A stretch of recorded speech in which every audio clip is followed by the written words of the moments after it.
Hã? Ligou. Não está acesa, né? Tudo certo, tudo certo. Bom, eu tenho que apagar o quadro.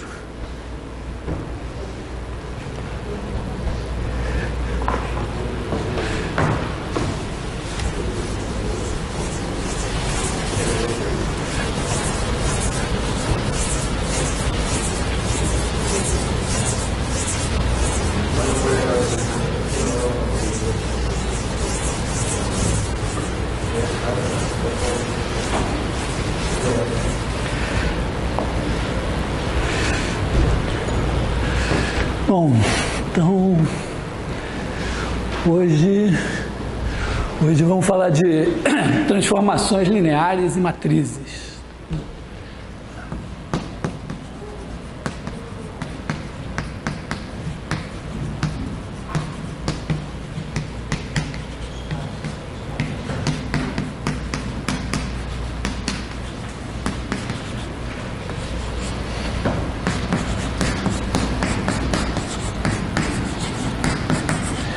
E vou começar como o nosso curso é um curso de geometria analítica, eu vou começar com a ideia geométrica que a gente já viu no plano, né? Uma transformação linear, talvez a melhor imagem seja a seguinte: você tem aqui o plano com a origem, pega o sistema de coordenadas canônico, dado aqui por E1 e E2,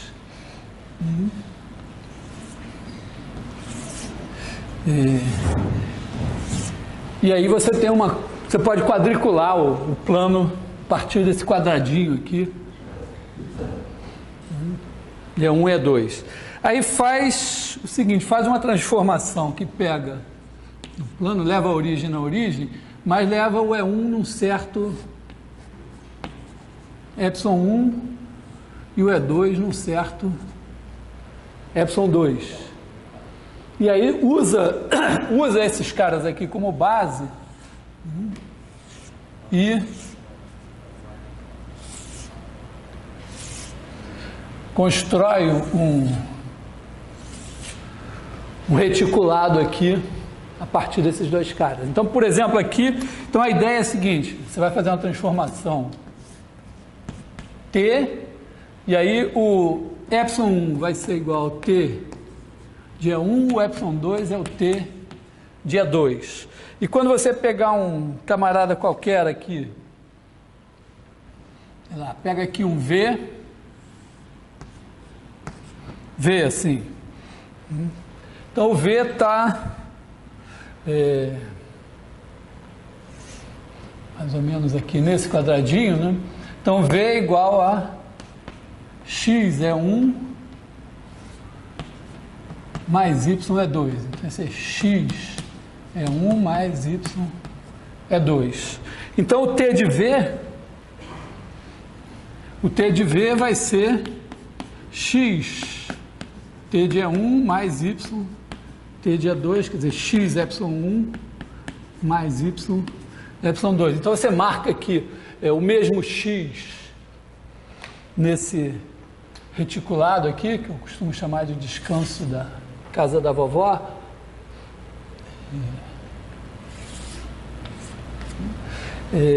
Então você marca aqui o mesmo X, aqui marca o mesmo Y,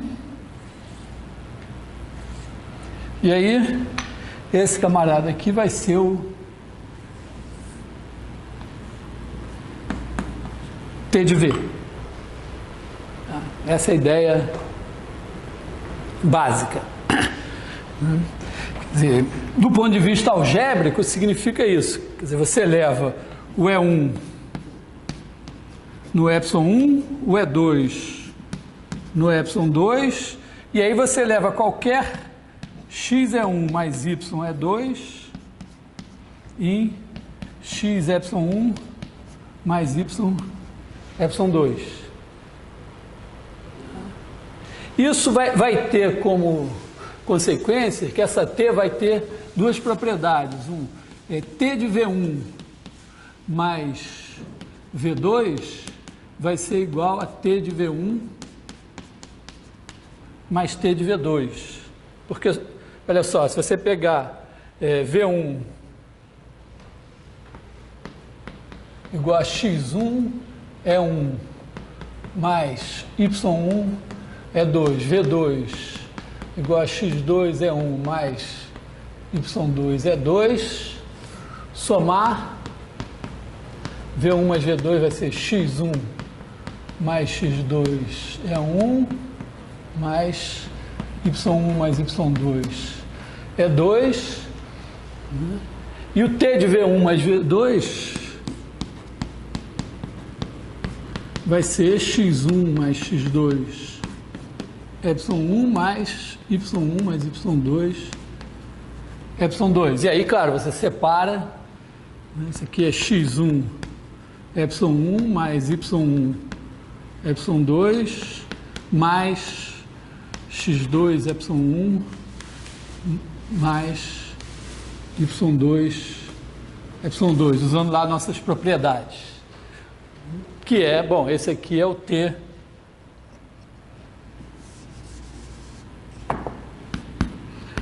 de V1 mais T de V2. E a segunda propriedade relevante é que T, se você multiplicar o vetor V por um Tzinho, um escalarzinho, né? Então isso aqui vai ser Tzinho, T de V. Claro, né? Se você fizer TV vai ser igual a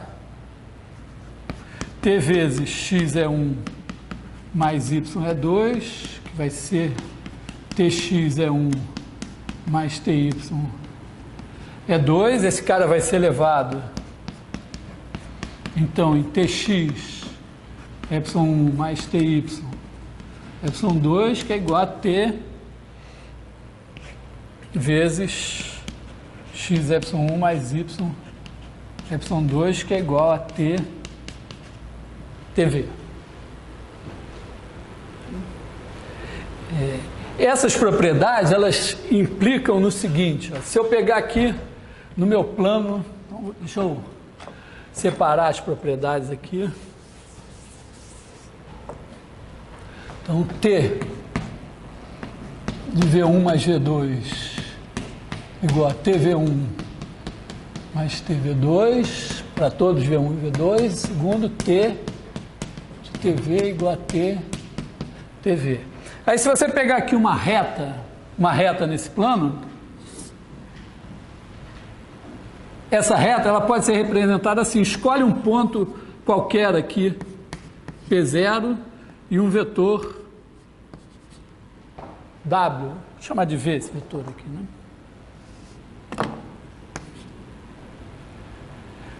O vetor P0, nós vamos pensar, o ponto P0 vamos pensar como um vetor U. Então, os pontos P aqui são da forma U mais TV. Eu gosto mais de pensar em termos de P0 mais TV, mas para botar tudo como vetor. Se você pensar agora o T de P, T de P é igual a T de U mais TV.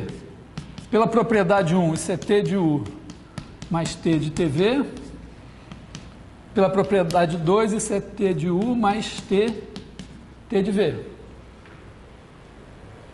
Então, se eu pegar aqui e marcar do lado de cá, o ponto T de U, pegar aqui o vetor T de V, cada cara daqui da forma U mais T de V vai ser elevado no cara T de U mais T de V, que é a reta que passa por esse ponto e tem esse vetor como dando a direção da reta. Oi.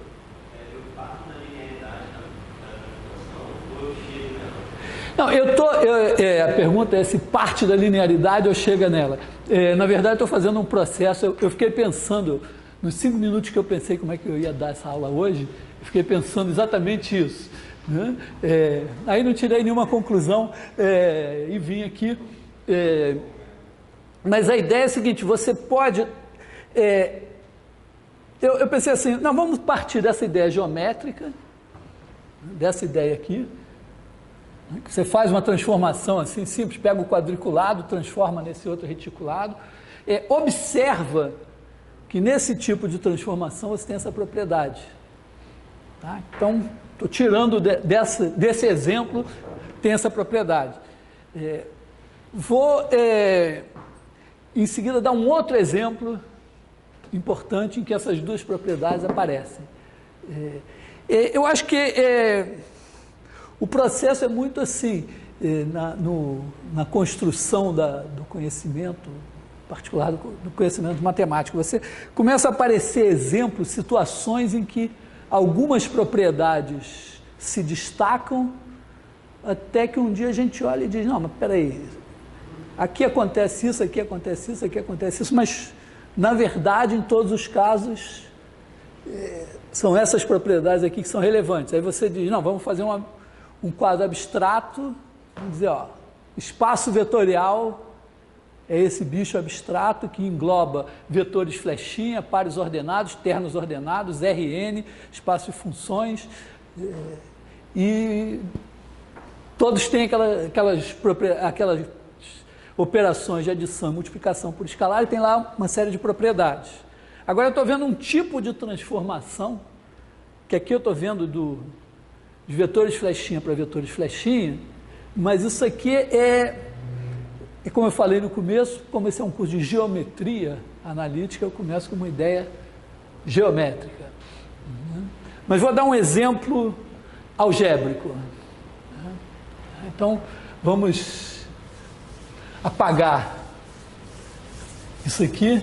Vamos pensar num exemplo bem algébrico. Sistemas de equações lineares.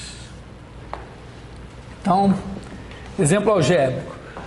Começamos assim, sistema linear, A11, x1, mais A1n, xn, igual a y1, AM1,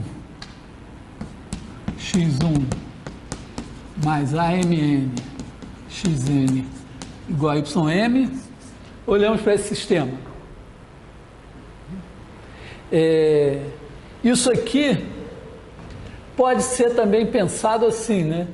Aqui você tem, ó, nessa coluna, você tem esse vetor A11, AM1, que está multiplicado por x1, aí vai somando com coisas. Aqui nessa coluna tem o xn multiplicando A1n, AMN, e a soma desses caras é o vetor y1, ym. Isso a gente define, né, como sendo o produto da matriz A11, AM1, A1n, AMN, x1, xn.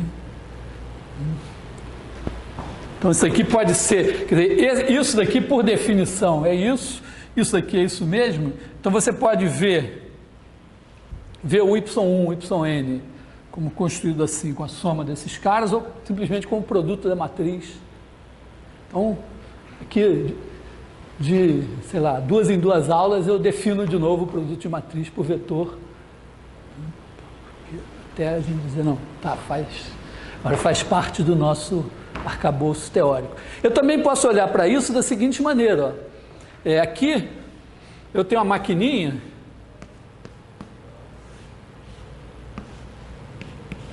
em que entra o vetor x1, xn, e ela me cospe o vetor y1, ym, né? O que ela faz? Entra o x1, xn, aqui dentro multiplica por essa matriz, sai o y1, ym. Isso é também, a gente pode ver isso como uma transformação de Rn em Rm. Assim como a gente está se acostumando no estudo de cálculo, principalmente, ver por trás de cada equação uma função. Por exemplo, quando você olha ax2 mais bx mais c igual a zero.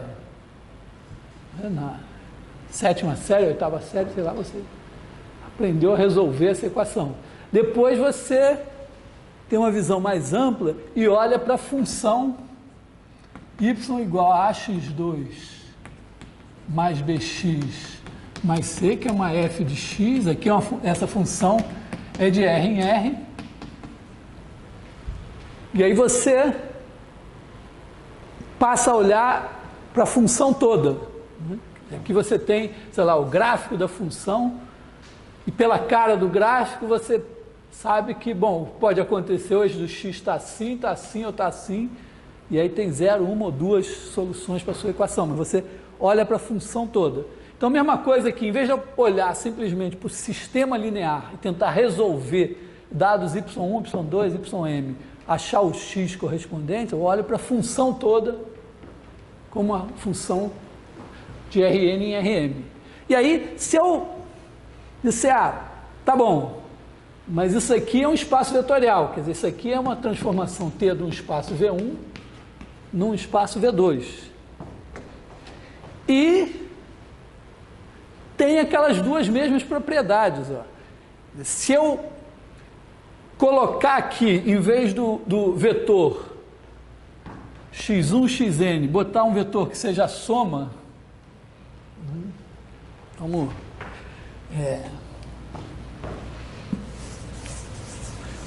Aqui, imagina que eu faça essa T e, vamos dizer, isso aqui pega o vetor x e leva no vetor T de x. Pena que eu já gastei a letra y aqui, né? Então, eu vou gastar letras u e v. Imagina que você tem o vetor u e o vetor v. Quer dizer, isso aqui é T de u1. O n mais v1 vn. Isso aqui vai ser T de u1 mais v1, o n mais vn. Aí eu vou jogar esse cara aqui nessa fórmula. Quer dizer, eu vou pegar aqui, vou botar onde tinha x1, vai ter o 1 mais v1. Então eu vou botar aqui o 1 mais v1. Onde tem xn, eu vou botar o n mais vn. Isso aqui, bom, vai ser o A, o 1 mais v1, o n mais vn. Bom, não é preciso ser nenhum gênio para olhar para esse e dizer, isso aqui é o 1 vezes esse, mais v1 vezes esse. Aqui o 2 vezes o outro, mais v2. Aqui o n vezes esse, mais vn vezes esse. Então, eu posso separar tudo que tem u. Esse aqui vai ser o 1, A1, AM1, mais o n, A1n, AMN, isso tudo. E depois, V1, A1, AM1, mais VN, A1N, AMN. Então, o T de U mais V, fazendo lá umas tantas passagens, vai ser T de U mais T de V. Se eu colocar no lugar do U, eu botar Tzinho vezes U, mesma coisa, né? Tzinho vezes U, entra aqui Tzinho vezes cada coordenada, e aí o Tzinho sai multiplicando tudo. Então, também, aqui, eu vou ter essas duas propriedades.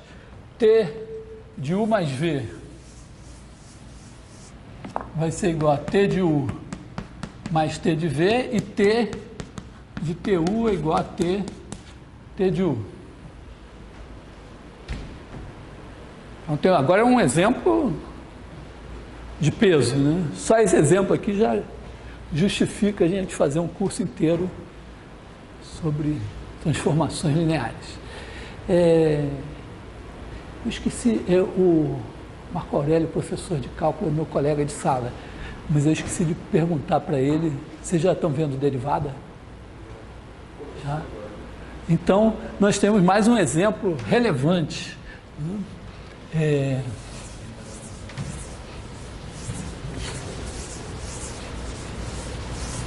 Mais um exemplo relevante. Imagina o seguinte, pega um intervalo I, vamos pensar um intervalo AB, assim, né? Aberto. E vamos considerar como V,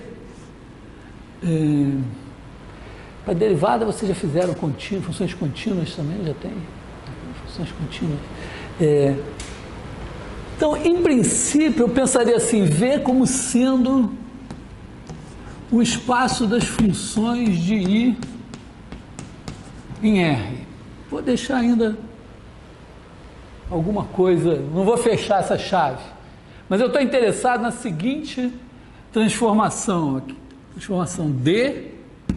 Esse cara daqui é um espaço vetorial, porque eu somo duas funções, né? Se eu fizer a função f e a função g, eu faço a função f mais g e ela é definida, f mais g de x, como f de x mais g de x.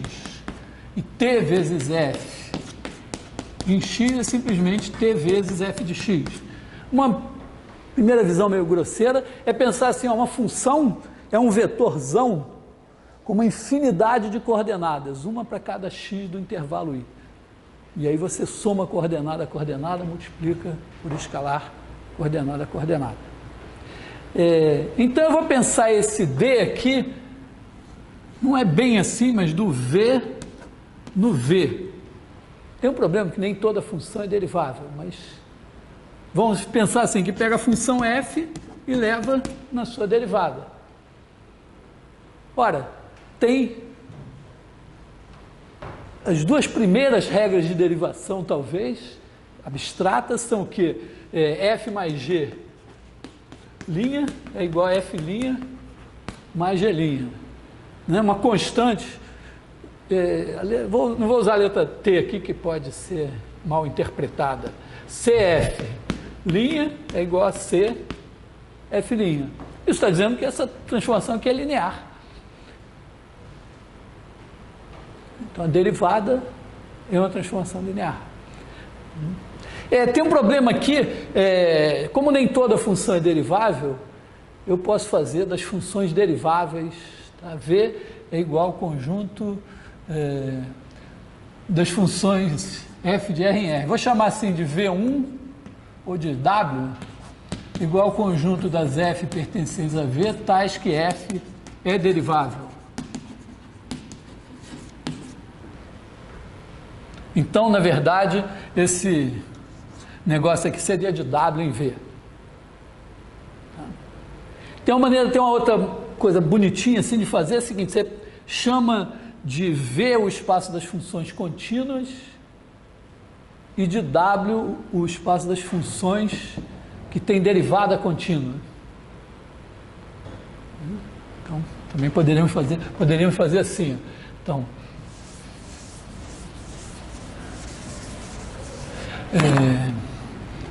V igual das f de I em R, f contínua, quando eu digo contínua, é contínua em todos os pontos, né? E W igual ao conjunto das f de I em R, tais que f tem derivada contínua. Aliás, como toda função derivável é contínua, né, o W está contido no V. Ele é um subespaço do V. E aí a gente tem esse operador D de W em V, que a cada F associa F'. é linear, não é uma objeção, porque você sabe que você tem duas funções que diferem de uma constante, elas têm a mesma derivada. E tem um teorema famosérrimo que atende pelo modesto nome de teorema fundamental do cálculo, que diz que essa transformação é sobrejetiva. Quer dizer, toda função contínua é derivada de alguma função. Vamos dizer, você pode dizer que no curso de cálculo vocês estão estudando essa transformação linear, praticamente assim.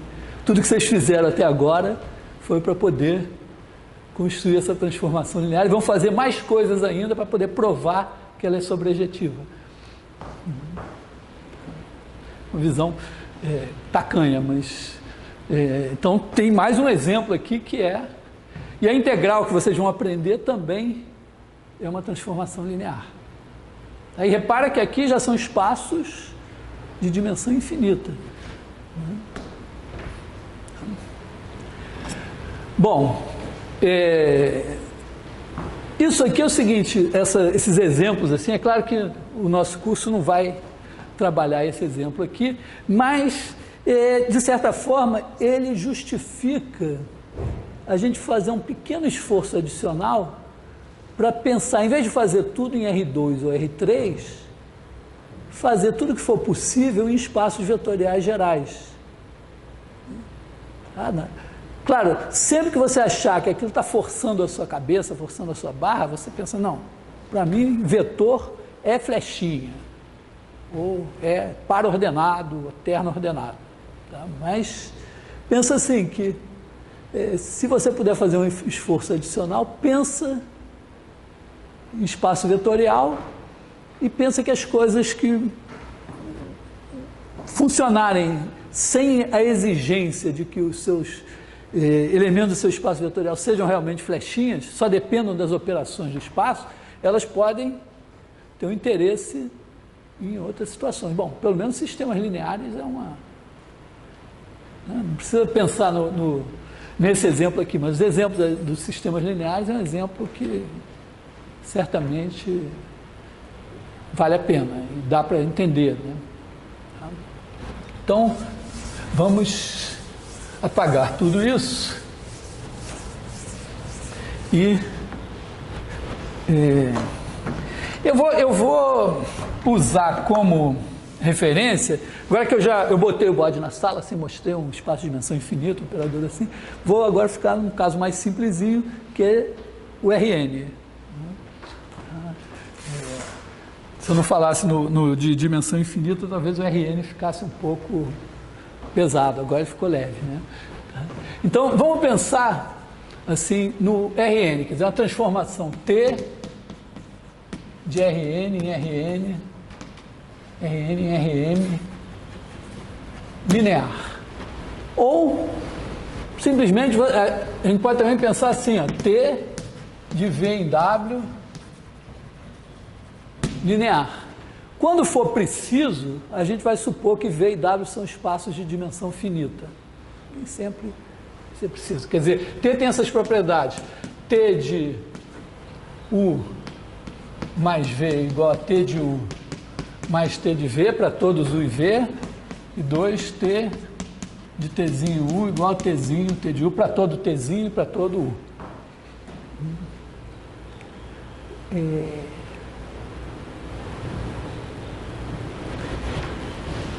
No caso de sistemas lineares e matrizes, essas transformações já nos colocam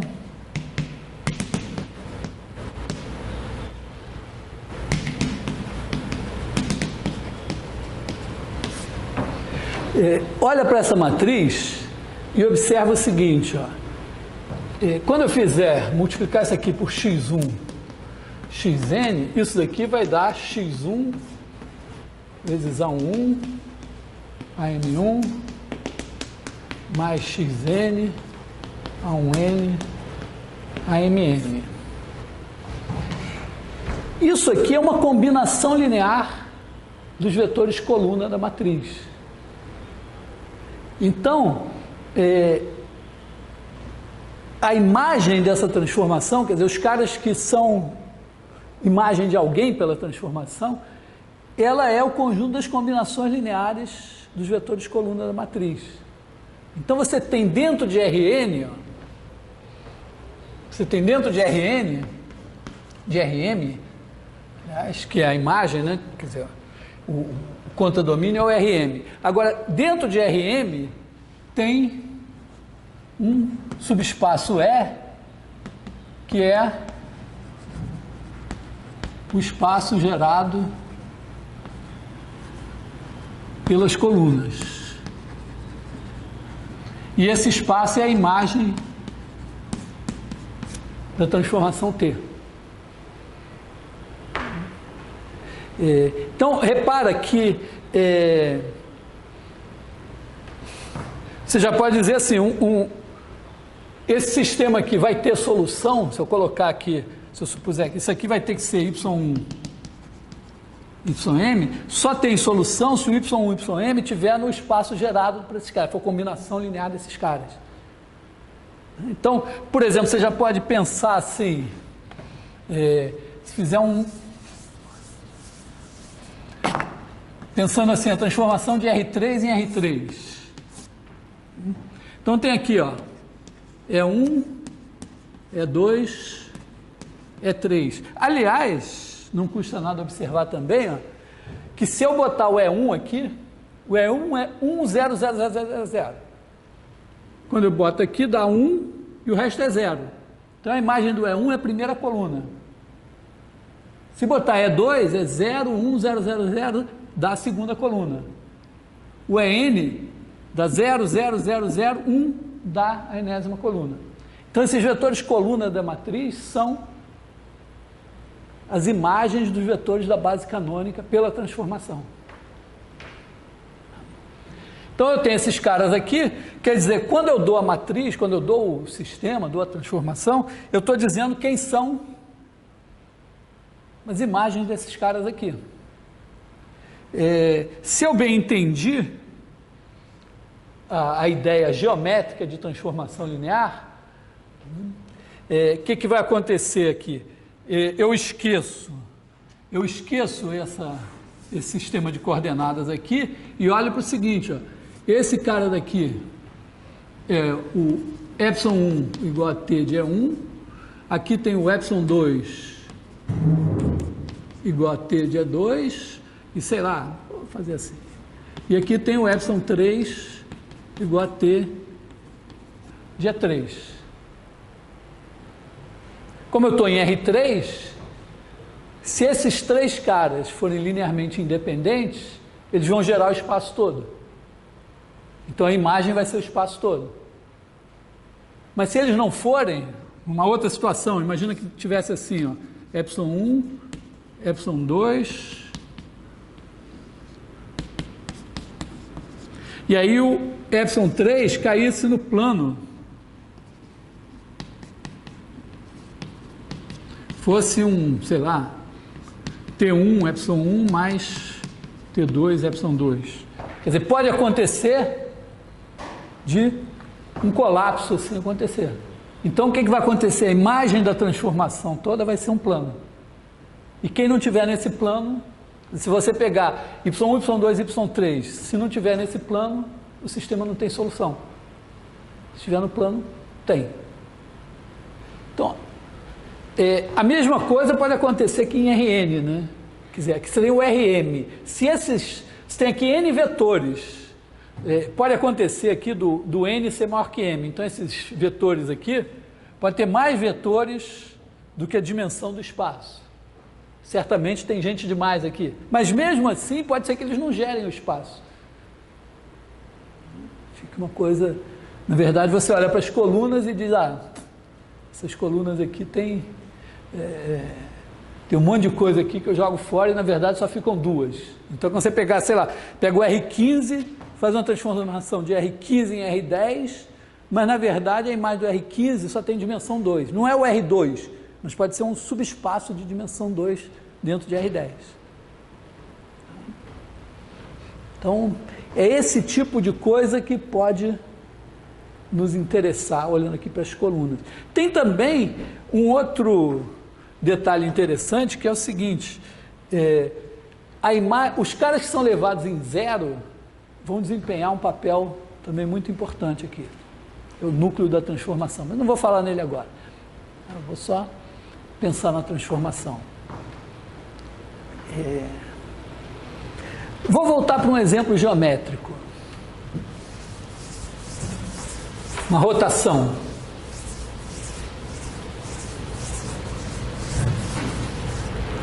Então, voltamos a um exemplo geométrico. Pega aqui em R3, vamos botar aqui o E3, ele está primeiro aqui porque eu vou pensar o seguinte, vamos rodar o espaço todo em torno do eixo do Z. Então, vai ser uma rotação assim, vai rodar em torno do eixo do Z. Então, o E1 que está aqui vai rodar de um certo ângulo, um ângulo θ, aqui assim, né?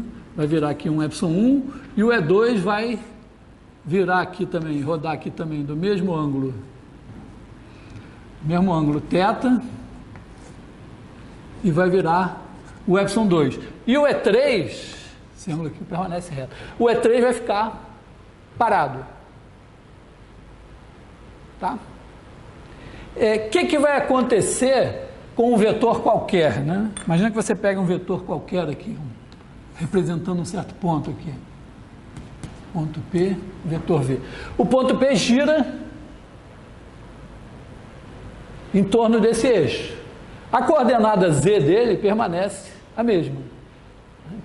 Então se P for igual a x, y, z, então R, esse aqui é R de E2, esse aqui é R de E1, e o E3 é igual a R do E3.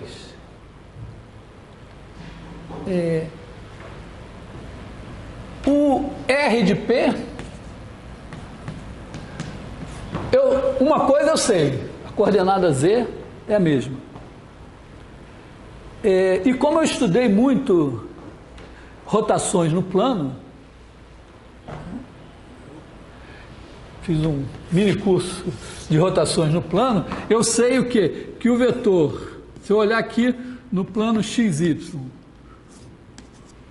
o vetor E1 e o vetor E2, mesmo que eu não tenha estudado muito, eu vou ver agora, né, que o ε1 é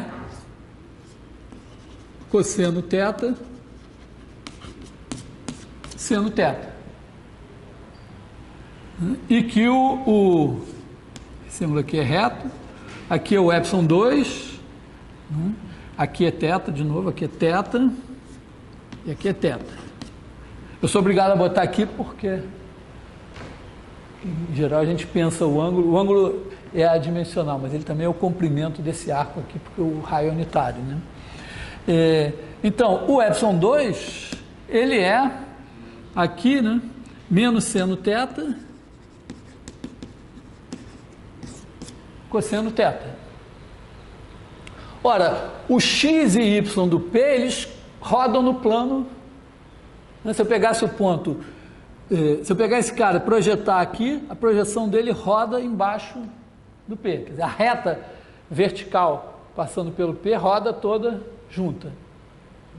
Então, aqui, ó, se eu souber como roda aqui no plano eu sei que x é 1 mais y é 2 vai ser elevado em x ε1 mais y ε2, que é igual a x, vou colocar assim, né?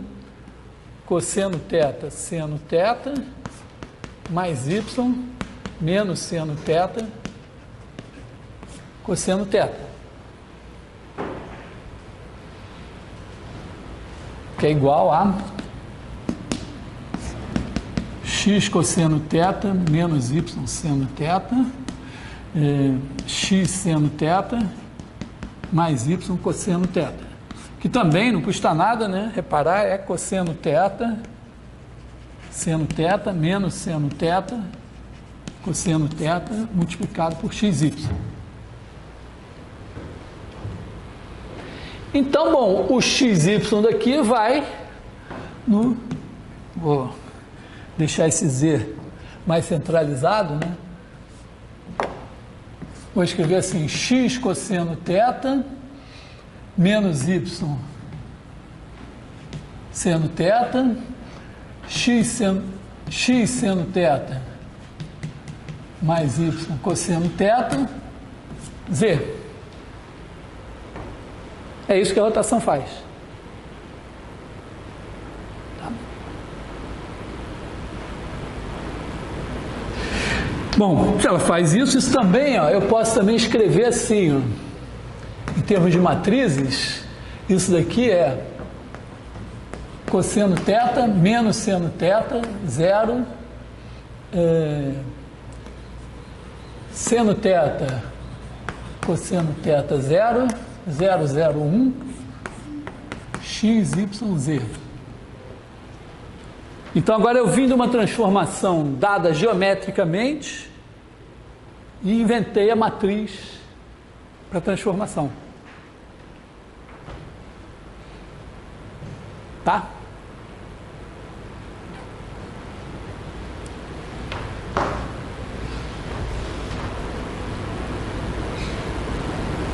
Bom, aí você que está em casa vendo o vídeo, depois que você disse, não entendi porra nenhuma, voltou, viu de novo 3 vezes, agora que você entendeu, vamos pensar no caso, o pessoal da plateia, se não entendeu pode perguntar, que eu também explico de novo. Vamos colocar agora a questão mais complicada, porque essa daqui foi mole, era o eixo do Z. Mas imagina que eu escolha aqui assim no espaço aqui, está aqui a origem, e aí eu escolho uma reta qualquer. Magnanimamente vamos dizer que essa reta é dada por um vetor U com norma 1. Para simplificar. E agora vamos rodar em torno dessa reta.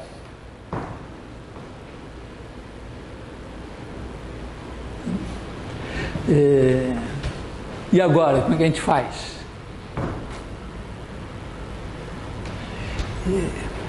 Vamos supor que a gente consegue criar o plano perpendicular.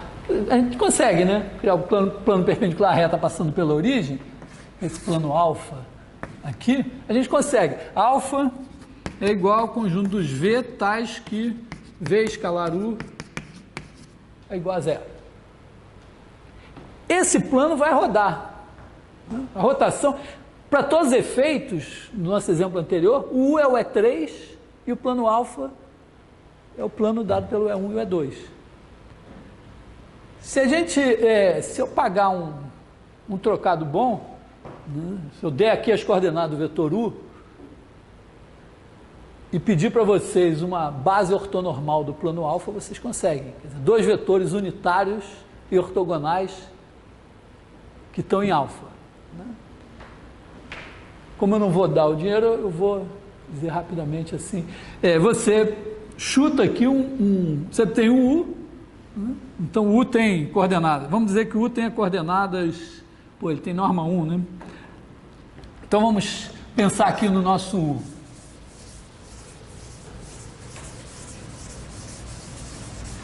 Vamos inventar um U, sei lá, vamos começar assim, com 1, 2, 3, mas esse cara não é unitário, mas a norma dele, ao quadrado, vai dar 1 ao quadrado mais 2 ao quadrado mais 3 ao quadrado é 14. Né?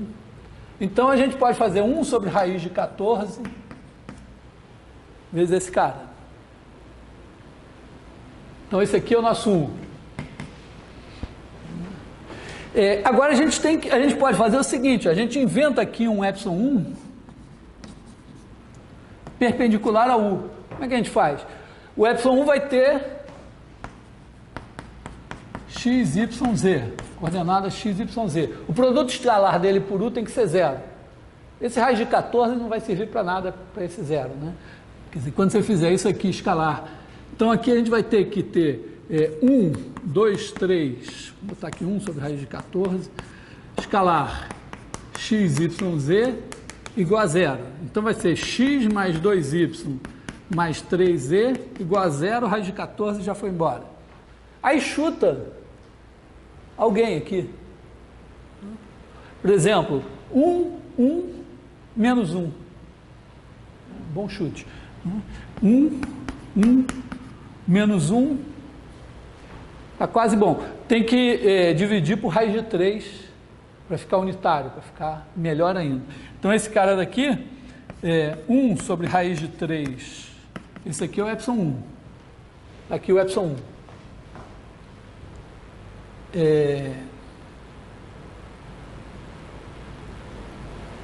Vamos fazer o epsilon 2 aqui. Para ficar igualzinho.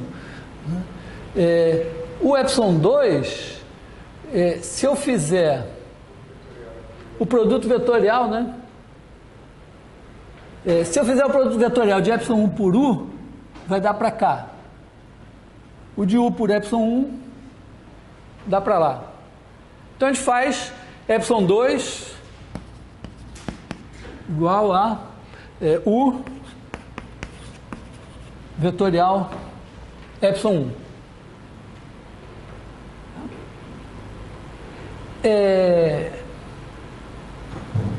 Vai dar aí, não vou fazer a conta não, tá? Mas a gente fabrica ele.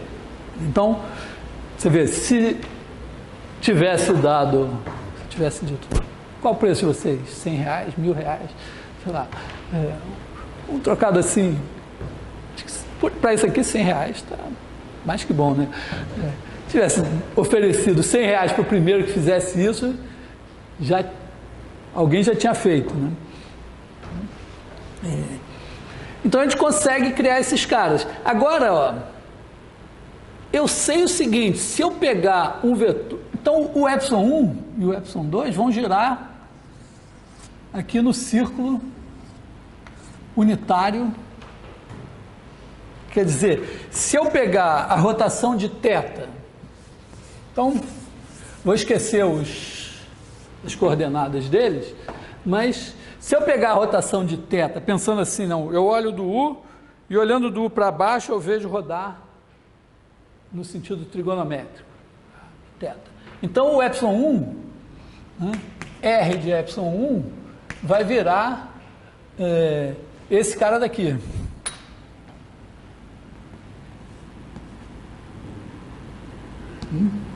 R de epsilon 1. Eu não sei as coordenadas dele na base canônica, mas na base epsilon 1 e epsilon 2 eu sei, né?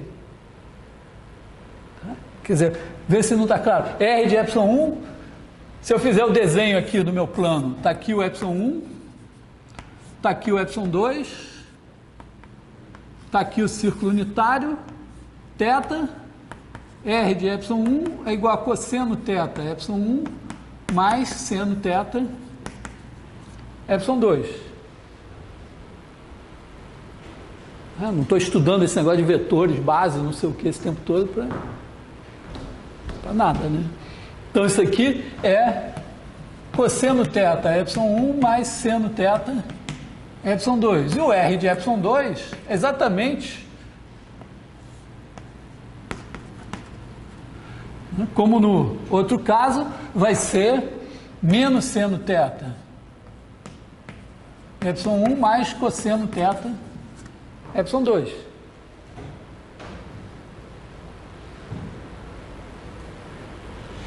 Então, olha, eu sei quem é a transformação R, porque eu tenho a base, ó, eu chamo U de epsilon 3, e eu sei o seguinte, ó, eu tenho R de epsilon 1, R de epsilon 2 e R de epsilon 3 é igual a epsilon 3. Se eu quiser saber quanto é R de um vetor qualquer, eu só tenho que escrever ele nessa base. Que é um pequeno probleminha só. Mas dá. Também, se eu pagar 100 pratas, é um sisteminha, 3x3. Se eu disser, pega o P igual a X, Y, Z. E agora eu tenho que escrever esse P como, sei lá, xi eta tal, por exemplo. Xi epsilon1 mais eta epsilon2 mais tal epsilon3. Usar letras que nos são bem familiares. Não, sacanagem, não vou usar essas letras não.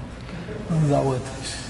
Mas, ó, é importante, o xi é uma letra que depois de algum tempo fazendo matemática, você aprende a fazer ela. A não ser que você tenha talento para desenho, você faz logo de cara. Então, vamos escolher outras coordenadas. Vamos dizer assim, x barra epsilon1 mais y barra epsilon2 mais z barra epsilon3.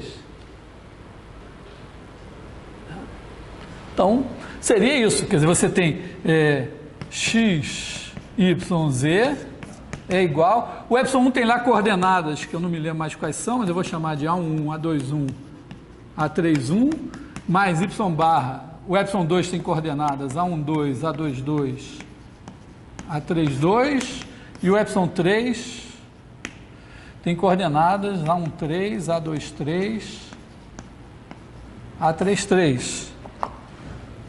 Então, isso aqui, trocado em miúdos, é um sistema 3x3, dados x, y, z, eu calculo x barra, y barra, z barra. Então, todos os passos da transformação envolvem resolver sistemas solúveis. Quer dizer, nem sempre eles são solúveis, mas aqui são, né? Porque está claro que epsilon1, epsilon2, epsilon3 é uma base de R3. Então, se eu tenho um vetor de R3, existe um único terno ordenado que dá essa combinação linear. Então, esse sistema vai ter solução única. Então, vou achar x barra, y barra, z barra, aí eu jogo aqui, obtenho as coordenadas, quer dizer, esses caras que eu vou obter aqui vão me dizer, quer dizer, quem é. Aí eu vou ter o seguinte, ó, o R de x, y, z vai ser igual a x barra R de epsilon1 mais y barra R de epsilon2 mais z barra R de epsilon3. Tá? E aí o R de epsilon1 está aqui, todo mundo é conhecido. Eu calculei esses caras, né? A1, esse foi dado, calculei todo mundo aqui. Então, resolvo. Mas isso significa, quer dizer, a lição a tirar aqui é a seguinte, é que eventualmente a transformação linear que você quer, ela não veio assim, dada de graça por uma matriz. Quer dizer, aqui, ó, eu tenho uma rotação em torno de um eixo, pode ser um problema de engenharia mecânica, civil, sei lá o quê, ou simplesmente não tenho nada para fazer, estou pensando nisso. Então eu tenho ali a transformação, mas não veio de fábrica com a matriz. E o mais interessante ainda, eu consigo expressar essa transformação em termos de uma base que não é a base canônica, quer dizer, de maneira simples. Repara, o que eu fiz? Eu construí uma base que não era a base canônica e expressei a minha transformação em termos dessa base. E se depois eu quero realmente, só que, vamos dizer, então eu sei, se me der o vetor, olha só, se me der o vetor com suas coordenadas x barra, y barra, z barra, nessa base daqui, eu sei direto dar o rodado dele. Se, como só ia acontecer, eu não recebo vetores dados nessa base que eu fabriquei, que ninguém sabe qual é, né? O cara me entregou o vetor e me deu o vetor na base canônica. Então eu tenho que pegar o vetor na base canônica, reescrever na base que é boa para mim, aí o resultado sai como combinação linear desses vetores também dessa base. Quando eu quiser entregar para o cliente, ele vai dizer, não, me entrega na base canônica. Então eu tenho que de novo converter. Então, eventualmente, você tem transformações lineares que são mais bem expressas em bases outras que a base canônica. E o mais bem expresso aqui significa o seguinte, ó, tem uma matriz. Porque olha só, isso daqui, ó, se eu pensar esses caras assim, vou apagar isso aqui.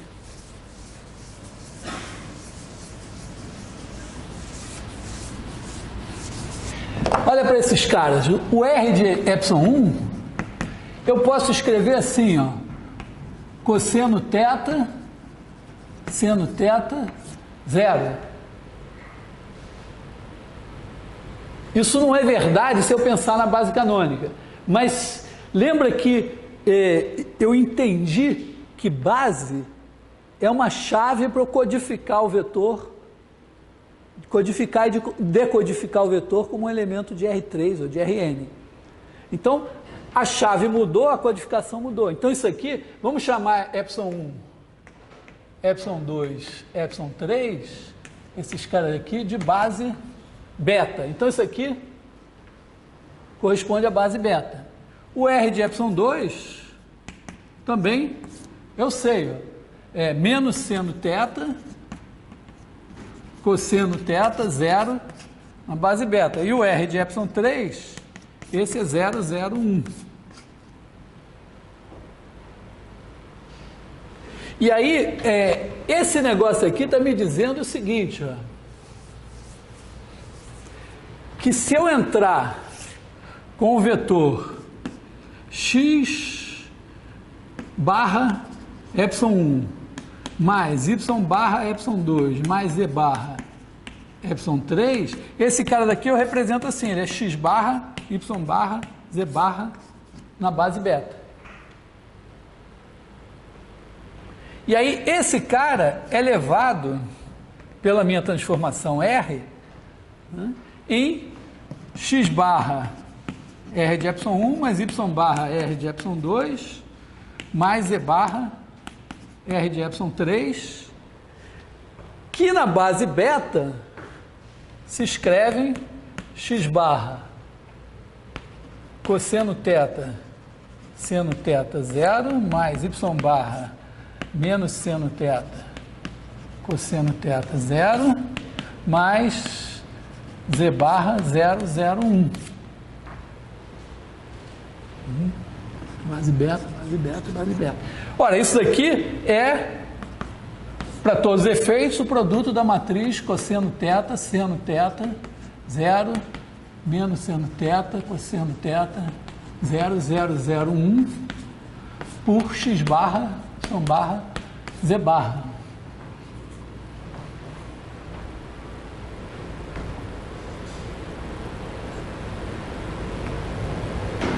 Então, peraí, tem o seguinte, olha, na verdade, aquele negócio que eu falei, a matriz da transformação, era a matriz da transformação na base canônica. Quando eu estou expressando os vetores na base canônica, eu tenho a transformação e a ela corresponde uma certa matriz. Mas se os meus vetores estiverem sendo expressos numa outra base, a mesma transformação corresponde a outra matriz. Isso aqui não é a matriz da minha rotação na base canônica, mas é a matriz da minha rotação na base ε1, ε2, ε3.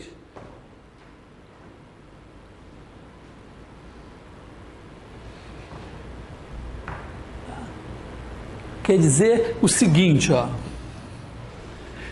a coisa funciona assim: se você me der um vetor aqui,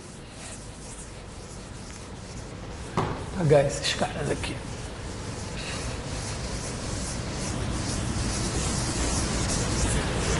Me dá um vetor XYZ.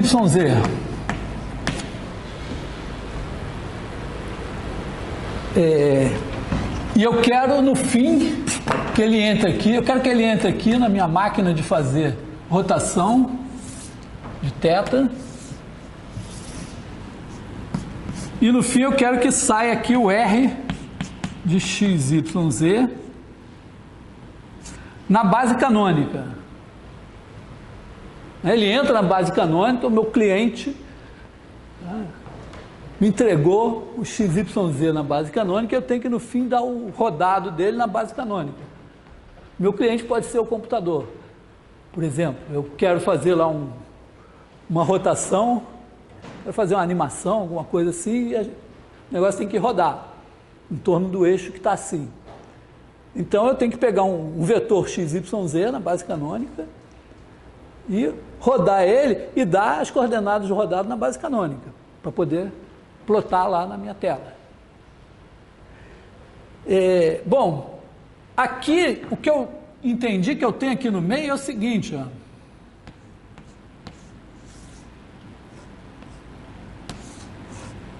Eu tenho essa máquina aqui, que é essa, ó. Se entrarem as coordenadas x barra, y barra, z barra do vetor na base beta, entra aqui, né?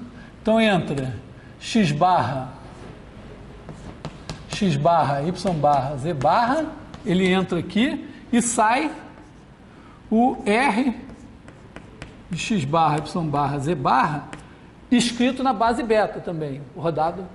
Quer dizer, é o mesmo vetor, só que aqui ele está na base canônica. Mas a minha matriz ali, ela só recebe, só funciona com vetor escrito na base beta. Então o que eu preciso? Eu preciso criar aqui, ó, uma maquininha que entra com esse cara e cospe, muda de base. Quer dizer, entra o vetor na base canônica e ele sai escrito na base beta.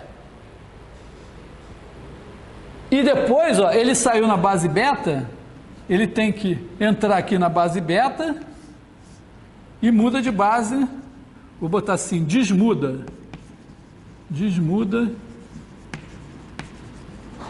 de base. Esse é o ponto de vista de que isso muda e se desmuda. Pode ser também aqui desmudou e aqui mudou. Tá? Quer dizer, mas uma operação inversa da outra. Quer dizer, aqui entrou na base canônica, sai na base beta. Aqui entrou na base beta, sai na base canônica. Então, se eu compuser essas três maquininhas, está resolvido o meu problema.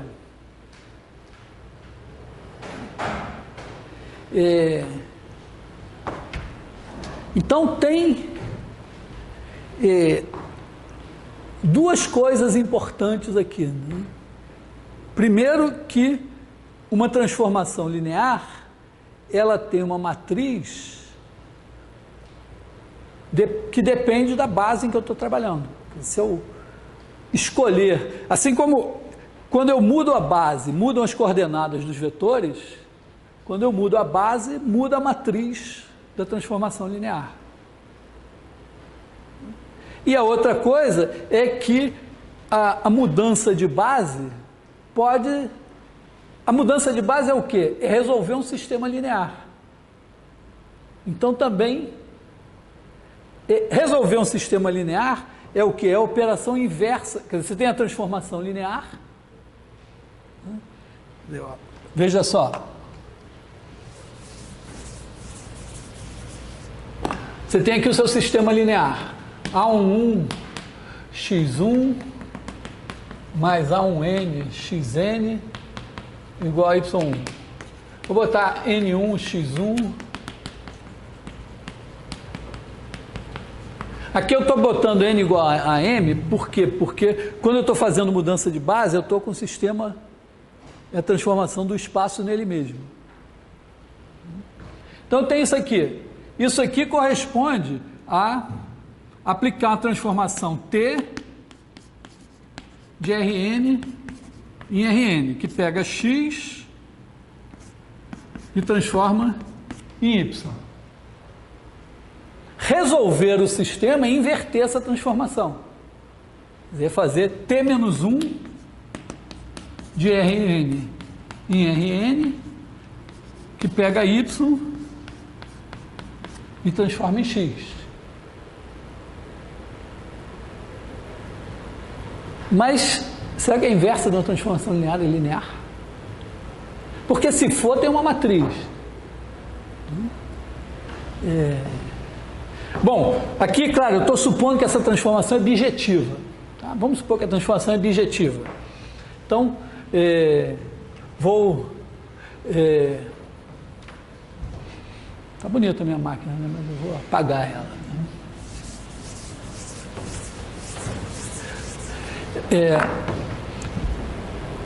Aprendi com o meu professor do pré-vestibular fazer essa maquininha.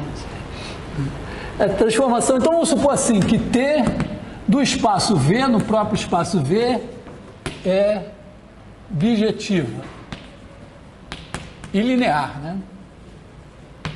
Então será que T-1 de V em V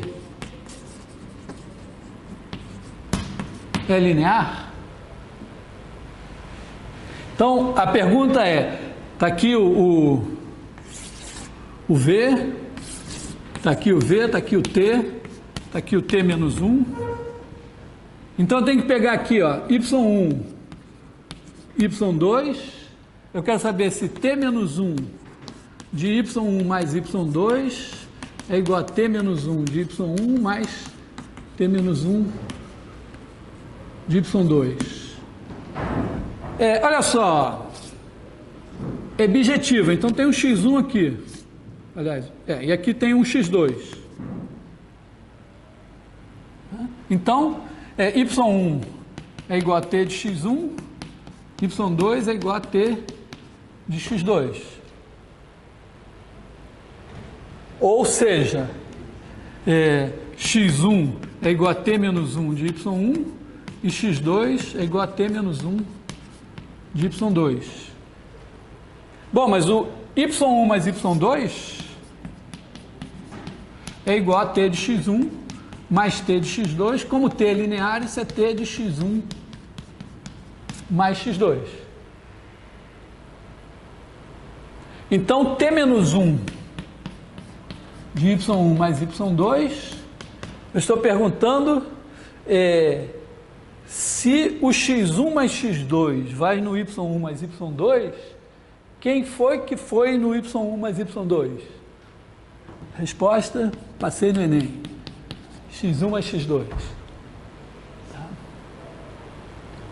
Que é t-1 de y1 mais t-1 de y2. Então, essa primeira propriedade está satisfeita.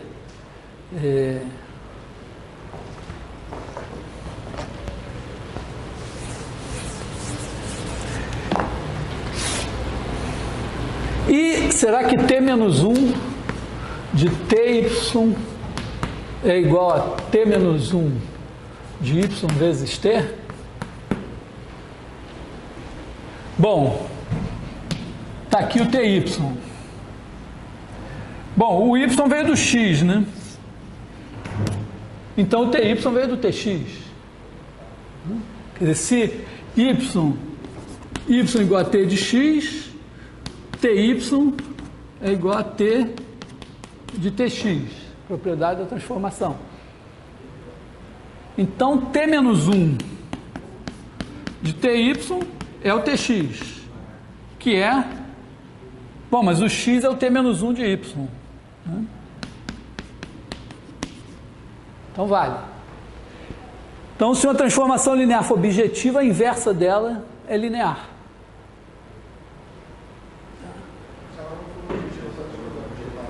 Bom, se ela não for bijetiva, eu não posso inverter, né? Se ela for injetiva, eu ainda posso inverter da imagem. Tá, mas aí já... Professor, mas se ela fosse injetiva, não estaria definida uma inversa à esquerda? É exatamente o que eu estou falando. Se ela for injetiva, eu ainda posso inverter considerando como domínio da inversa só a imagem da transformação. Mas aqui o meu problema não é tão grave, porque eu tô querendo inverter a mudança de base. Eu estou dizendo que inverter, quer dizer, fazer a mudança de base significa resolver um sistema linear. Resolver um sistema linear, o sistema linear é dado por uma matriz. Então, tem uma transformação linear que leva de uma base na outra. O inverter é trazer da outra para uma. Então, vai ser uma transformação linear também, vai ser dada por uma outra matriz. Vamos tentar clarear um pouco isso.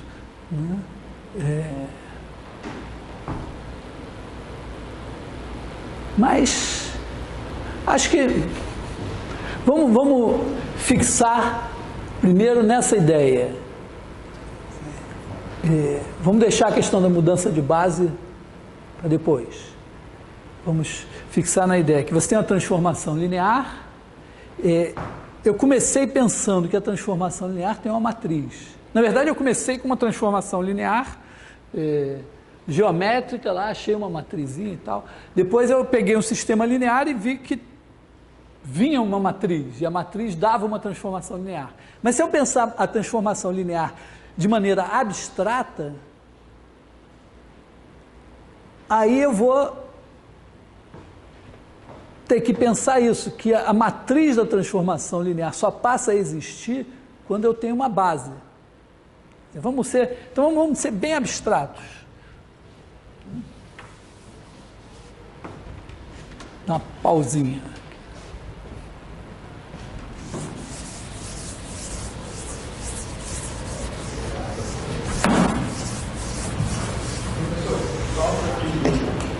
Até que ponto da rotação você pode jogar um T dentro do θ da rotação e dentro da direção da reta e ficar rodando a reta. A reta, qual reta? O eixo? A reta é eixo. Mas o eixo, como ele não tem dimensão, vamos dizer, o eixo do automóvel ele roda porque ele tem uma certa espessura, mas a reta não tem espessura. Não rodando a reta. Transladando a reta. Assim, você pode ir rodando e transladando. A transformação se conserva mesmo que o U e o θ sejam funções do T varia. O que você diz a transformação se conserva? O espaço que você colocou ali o problema é o seguinte, quando você roda e a reta se move, você pode deixar de ter uma transformação linear, eventualmente, né? Pelo menos assim, de cara. Pode ser que não, mas aparentemente pode ser que esteja acontecendo uma translação, né? Não, tudo bem, rodou, tá. Aí você tem uma rotação em cada instante, né? Sim. A linearidade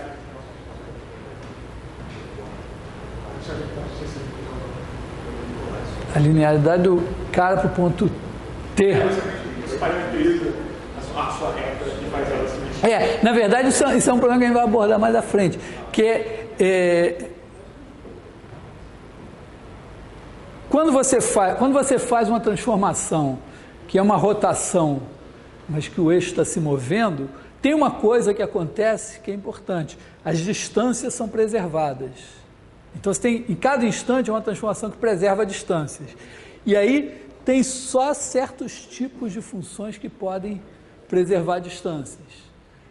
E no caso aí preserva distância e orientação.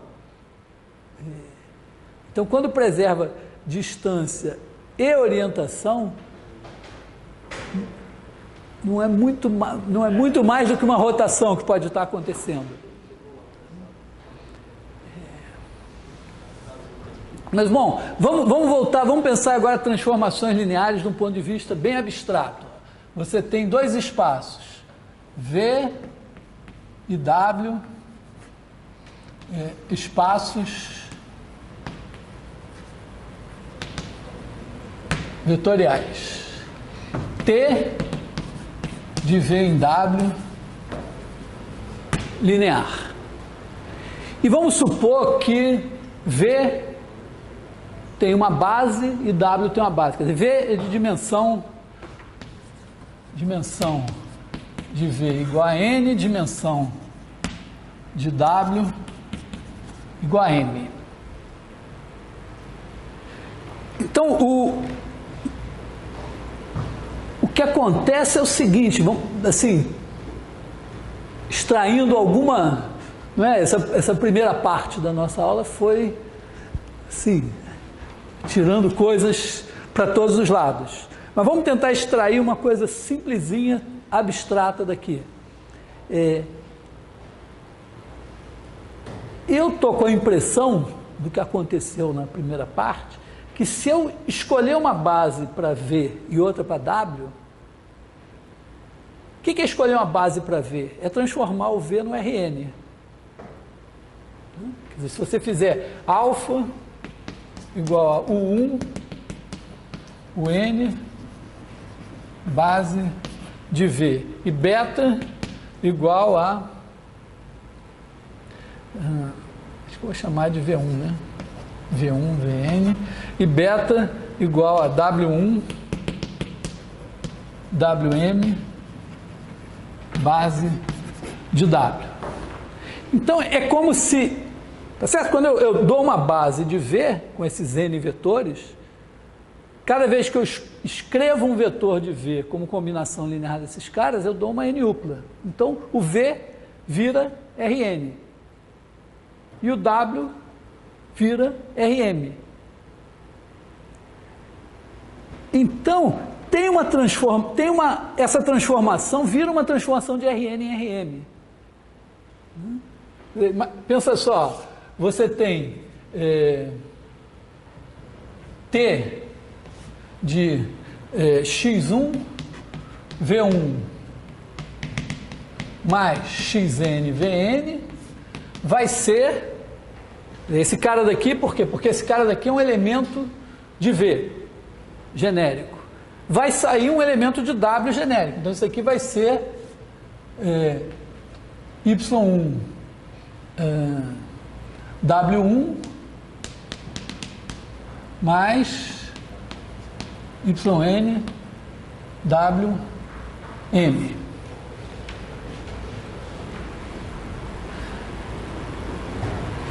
Eu posso simplesmente pensar que eu tenho uma transformação A, que pega o x1, xn e leva no y1, ym.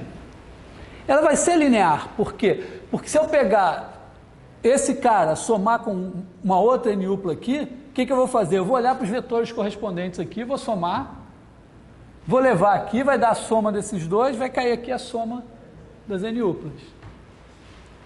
Então, essa transformação vai ser linear. Ela vai ter uma matriz. Essa é a matriz da transformação T referente a essas duas bases. O que vai acontecer? Ó? Eu digo que vai acontecer o seguinte, ó, Y1, Ym vai ter que ser igual a A11, A1M, A1N, AM1 aqui, AMN, X1, XN.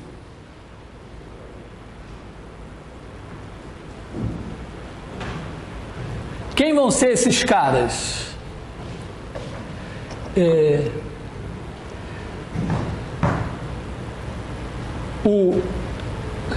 Digamos que esse cara daqui, ó, vamos ver quem vão ser esses caras. Se eu pegar o x1, xn, T de x1, 1 mais xn, o n vai ser x1 T de U1 mais xn T de UN. O T de U1, eu vou escrever assim, ó, ele vai ser A11 V1 mais AM1 VM, porque ele a T leva, aliás, ele era V1 aqui, né?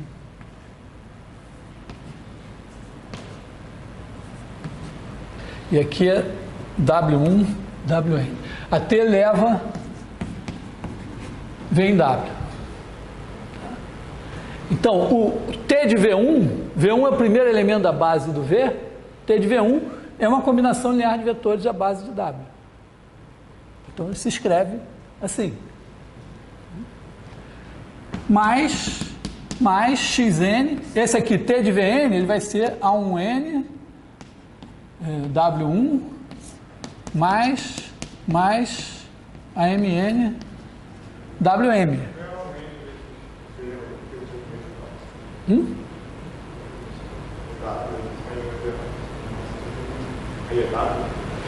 É porque eu estou levando de V em W. Então, o Vn é um vetor de V. A imagem dele é um vetor de W. Tem que ser uma combinação dos vetores da base de W.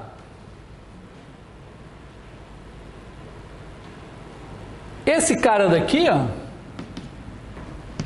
vai ser A11x1 mais A1n xn W1 mais AM1x1 mais AMN xn WM. Se eu omitir os Ws, esse cara daqui, né, se eu esquecer os Ws aqui, é simplesmente dizer, ó, isso aqui é A11, A1N, AM1, AMN multiplicado por x1, xn, dá esses números aqui, só que eu interpreto isso na base, sei lá, beta, sei lá, base de... Tá?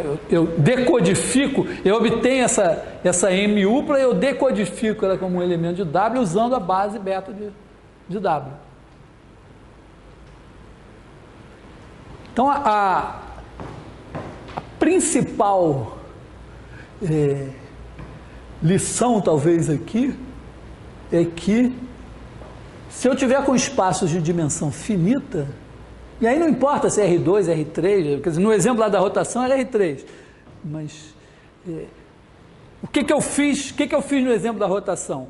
Eu tinha uma transformação de R3 em R3. Eu escolhi uma base que eu usei para R3 como domínio e a mesma base para R3 como contradomínio. Mas, de uma maneira mais geral, eu posso ter dois espaços diferentes e aí eu tenho que escolher uma para esse e outra para esse. Uma vez que eu escolho as bases, a transformação tem uma matriz.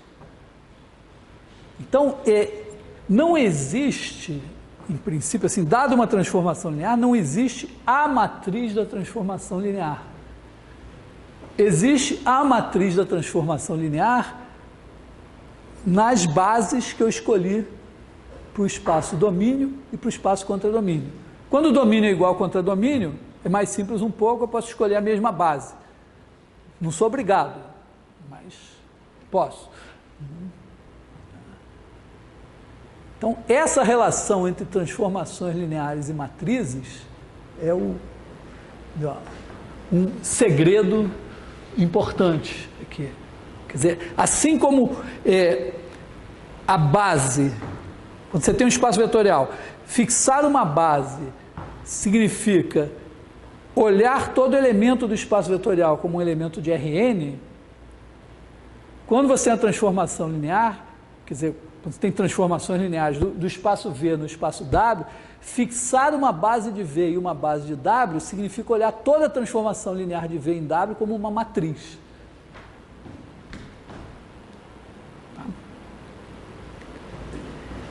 E aí, a transformação linear vira multiplicar pela matriz. Quer dizer, entra aqui o x escrito na base aliás, esse cara daqui, ó, na verdade, ele entra escrito na base alfa. Quer dizer, isso aqui corresponde ao seguinte: entrou este cara daqui, esse daqui, o x1, xn, aqui está meio forçado isso, mas ele entra, isso aqui são as coordenadas do meu vetor, na base alfa do espaço V. Aí eu tenho a matriz que recebe um vetor do espaço V transformado numa n-upla e me cospe o vetor do espaço W transformado numa m-upla. Esse daqui eu leio, eu decodifico usando a base de V. E o resultado aqui eu decodifico usando a base de W. Por que isso é importante? No caso da rotação a gente viu, tem situações em que a transformação é fácil de expressar, fácil de entender, se você escolher a base certa. E a base certa pode não ser a sua base predileta. Então depois, eu vou voltar ao assunto, né? Uma vez escolhida a base boa para a transformação, você expressa ela como uma matriz. Depois tem a questão de mudar de base, mudar e desmudar. Então, tipicamente, né, você trabalhar com transformações lineares pode implicar, com muita frequência, receber um vetor numa base que não é a boa para a sua transformação, então mudar de base, aí agora está na base boa para a transformação, você aplica a transformação usando a matriz que é boa naquela base, mas essa matriz vai te devolver um resultado que não está na base boa para entregar. Então você tem que mudar de base de novo. E então,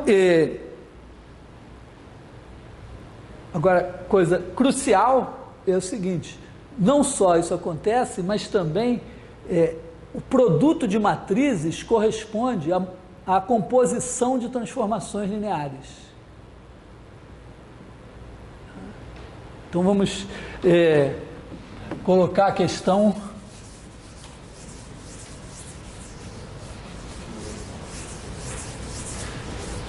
também de uma maneira abstrata. Olha só, você tem aqui o espaço U, o espaço V e o espaço W. Tá? Aqui no espaço U tem uma base alfa, no espaço V tem uma base beta, no espaço W tem uma base gama. Essa alfa daqui tem, sei lá, tem os vetores U1, o N, são N vetores. A base beta tem os vetores V1, Vm. Eu estou botando parênteses aqui para indicar que a ordem é relevante, porque na hora que você vai fazer a codificação usando a base, você tem que saber quem é o primeiro vetor da base, senão, se você tem uma certa ordem, o vetor é 2, 1. Se você trocar a ordem, é 1, 2. Então, não dá para você receber 1, 2 e 2, 1 e não saber quem é. Então, tem que saber a ordem certinha da base. Então, a base é ordenada. E o gama tem aqui W1, WP. Agora, aqui você pode ter uma transformação linear, sei lá, S e uma transformação T.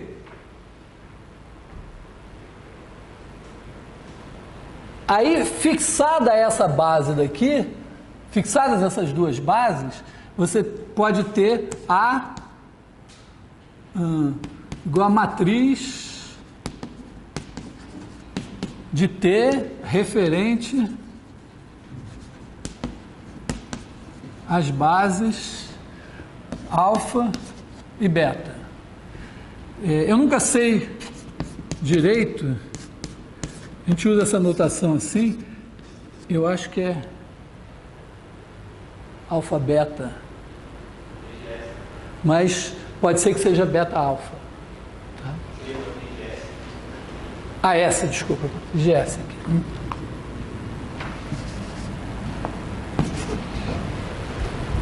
E aqui você tem B, matriz de, aqui é S, matriz de T referente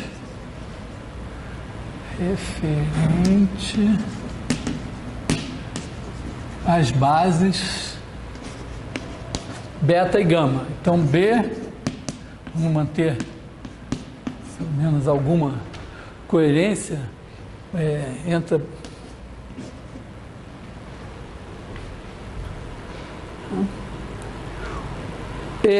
a questão é a seguinte, você tem aqui essa transformação que é TS, a composta. Então, quem é a matriz de TS referente às bases alfa de entrada aqui e gama aqui. Essa matriz é que eu vou definir como produto dessas duas. É B vezes A. Eu posso usar isso como definição. É uma boa definição, porque o produto de transformações lineares, a composição de transformações lineares é, de certa forma, um produto. Ela tem propriedade de produto pelo seguinte, ó, se você fizer, por exemplo, T vezes a transformação S1 mais S2, se você olhar para isso daqui, olha para essa transformação aqui, aplica isso num certo vetor U, isso daqui é T de S1 mais S2 em U, isso aqui é T, agora S1 mais S2 de U é S1 de U mais S2 de U. Só que como T, isso aqui é definição de soma de transformações. Mas como T é linear, T da soma é a soma das T's. Então isso aqui é T de S1 de U mais T de S2 de U, que é igual a TS1 mais TS2 de U. Então, essa multiplicação, quer dizer, interpretando a composição de transformações lineares como multiplicação, ela distribui em relação à adição de transformações lineares.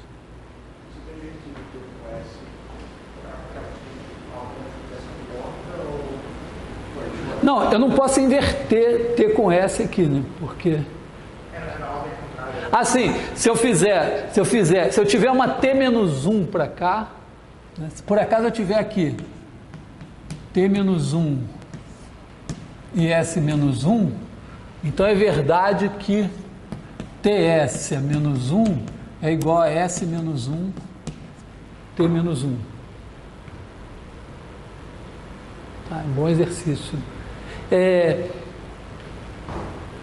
Eu tô fazendo questão de ser bem geral aqui, mas a gente pode também, num certo momento, dizer, não, mas eu vou me interessar só em transformações do espaço nele mesmo.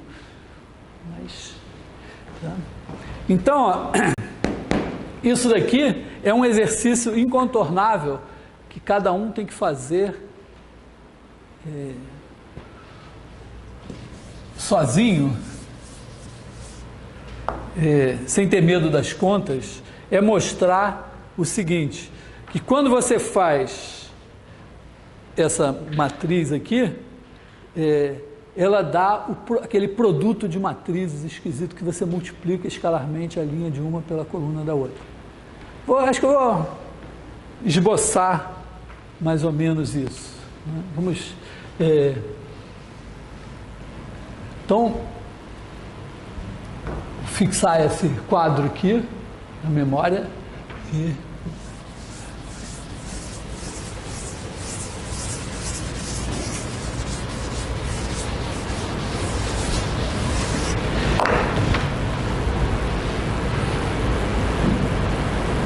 Bom, então eu tenho que pegar um vetor U igual a x1, U1 mais xn UN,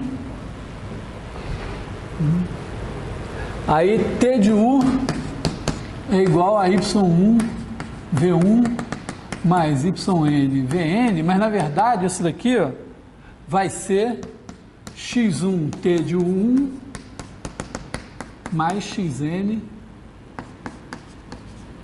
T de UN. Esses caras aqui eu vou representar, esse cara daqui, né, o T de 1, eu vou escrever assim, isso aqui é X1, aí isso aqui vai ser A11 AM1 mais XN A1N AMN. O que é isso? Esse cara daqui, por exemplo, representa A11 V1 mais A M1 VM. Quer dizer, esse cara daqui, né, o é o RN, o V é o RM e o W é o RP. Então o T de 1 é um elemento do meu V. M. Então ele é uma combinação linear desses M vetores aqui. Para todos os efeitos eu escrevo assim. Muito bem, agora o S de T de U, então vai ser igual a S de X1 T de 1 mais XN T de UN.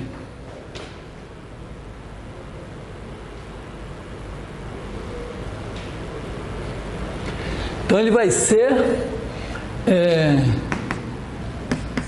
X1S de T de 1 mais XN S de T de N.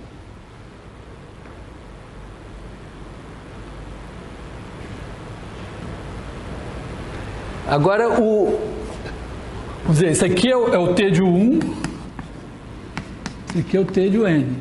Como é que eu obtenho o S de alguém? Aqui está implícito, vou explicitar um pouco mais aqui, né? Aqui eu tenho S, aliás, comecei mal, né? Eu botei T aqui, esse aqui era o S, esse era o T, então vou corrigir aqui, chamar esse aqui de S, todo mundo de S aqui, todo mundo de S. Apagar isso tudo aqui. Então eu tenho T de S de U. O S, então ele tem a matriz, ó, A11, AM1, A1N, ANN.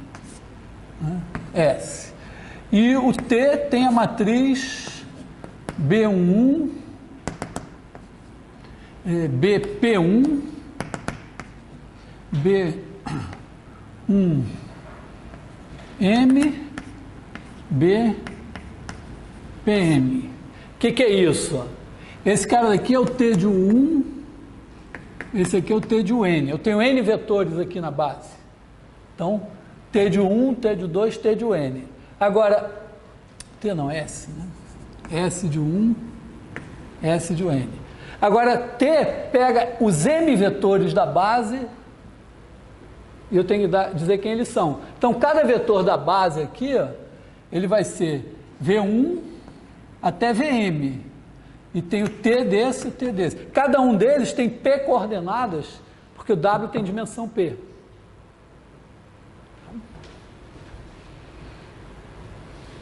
Então, o T de S de U vai ser o quê? Eu vou pegar essa matriz B11,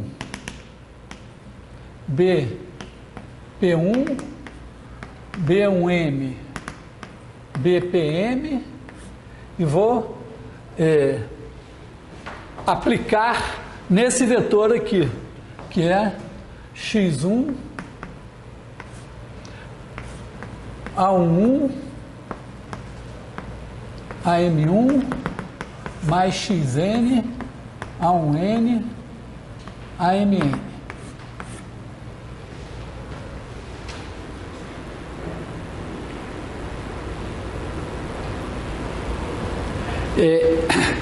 Isso aqui vai me dar... Ó, eu vou pegar essa matriz aqui, vou aplicar nesse vetor. Então vai ser, o x1 sai aqui, né? x1 sai aqui. E nesse cara daqui eu vou ter A11 vezes esse, mais a M1 vezes esse, mais etc.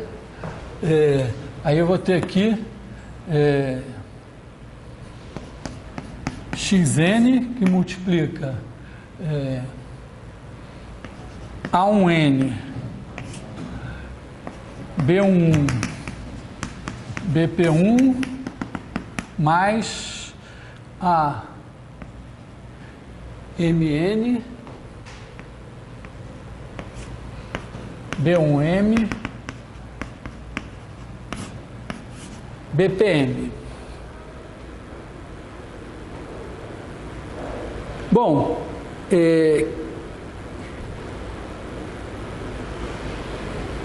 quem é a, sei lá, iésima coordenada desse cara daqui? Então, a iésima coordenada, eu vou ter... Deixa eu apagar aqui.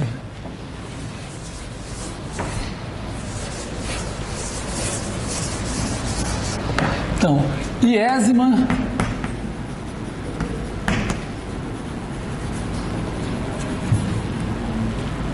coordenada. Eu vou ter que pegar aqui o x1.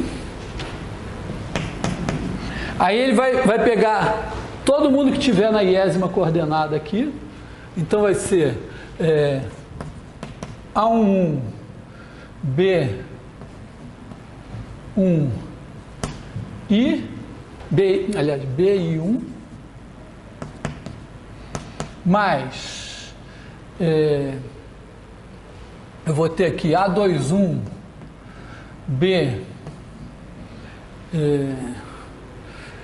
I2 mais AM1 I M. Isso aqui tudo multiplicando x1, mais, etc. Mais, aí eu vou ter xn, que multiplica A1N, B, I1, mais, vou botar ainda, A2N, B, I2, mais AMN, B,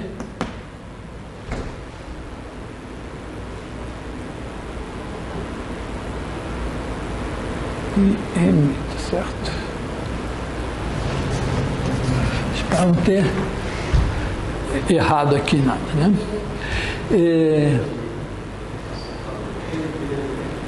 Bom, o que isso significa? É esse cara, vamos dizer, é como se fosse o produto escalar desse vetor. Esse aqui é o x1, xn, multiplicado por esse vetorzão que tem essas coordenadas aqui.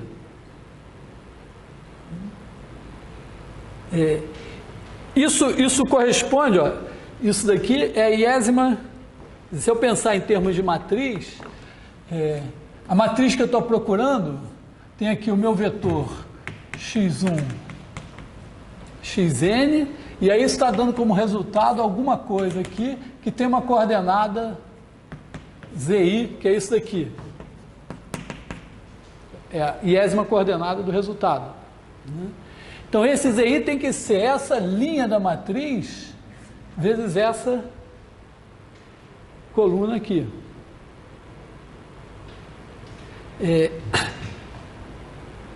O resultado que está me dando é esse. Se eu tiver, vamos dizer, se eu quiser a posição, isso aqui é a linha I. Se eu quiser a posição correspondente à coluna J, eu tenho que pegar o cara que está multiplicando o XJ aqui. Então, quem é que está multiplicando o XJ? XJ está multiplicando o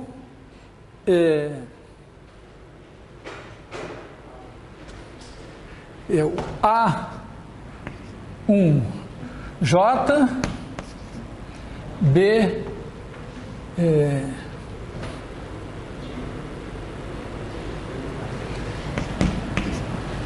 BI1, né? BI1, não, BI A1J BJ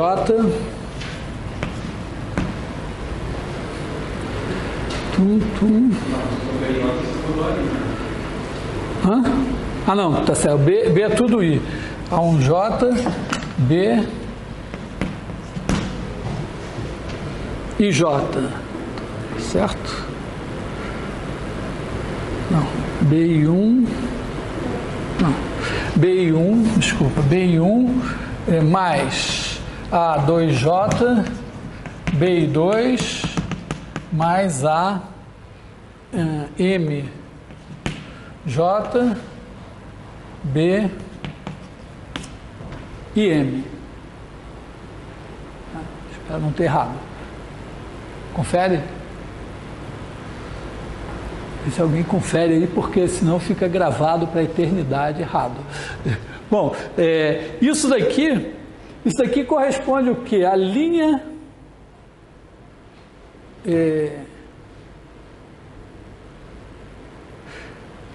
I da matriz B, né? Isso aqui é BI1 BIM multiplicado pela coluna J, né? A1J AMJ da matriz A.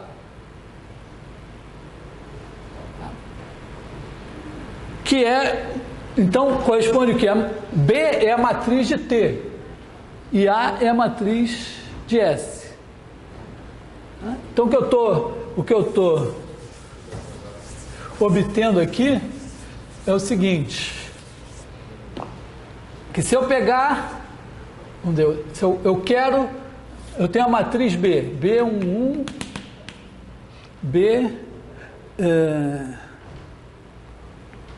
1M, BP1, BPM. Estou multiplicando pela matriz A, A11, A1N, AM1, AMN. Aí isso vai me dar a matriz C11, C11N, CP1, CPM. Tá? Essa matriz, essa daqui pega um vetor de Rn, devolve um vetor de Rm. Essa daqui pega um vetor de Rm, devolve um vetor de Rp. Essa daqui pega um vetor de Rn, devolve um vetor de Rp. Ela tem que corresponder à composta das transformações. Pelo que eu entendi daqui dessa conta, ó, se eu pegar aqui a linha I e a coluna J, né, esse cara daqui, vou abrir um espacinho para ele, é o CIJ. Né? O CIJ é o produto da linha I daqui, I1, B e M, pela coluna J daqui, A1J, A, MJ. Então ele é B e 1, B e M, pela A1J, A, MJ. Entendido isso aqui como um produto escalar, que você multiplica o primeiro pelo primeiro, o segundo pelo segundo, o último pelo último. Tá? Quer dizer, essa conta, entender essa conta, por exemplo, com matrizes pequenininhas, é uma coisa que cada um de nós tem que fazer. Dizer, tá, então a multiplicação de matrizes se faz assim para que a multiplicação de matrizes corresponda à composição das correspondentes transformações lineares.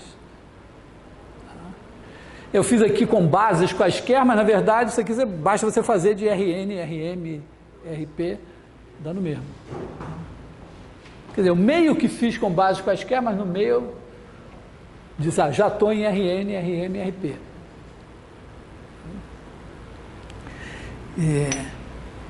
Claro que isso, então, como eu falei, é uma visão abstrata para uma coisa que vai ser importante. Quer dizer, a gente não espera ter sempre a sorte de poder expressar da maneira mais simples, mais razoável, uma transformação linear pela qual a gente esteja interessado na base canônica. Então, eventualmente, a gente tem que entender bem que a transformação linear, ela tem uma matriz que corresponde a ela nas bases que são escolhidas. E que,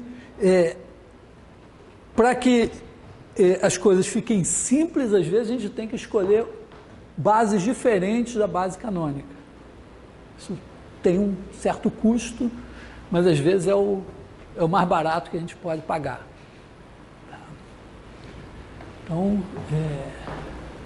já tem um bocado de coisa para estudar. Não sei quantas horas vocês têm que estudar de cálculo, mas de álgebra linear tem muitas. De álgebra linear não. Porque, vamos dizer, essa parte do nosso curso é álgebra linear.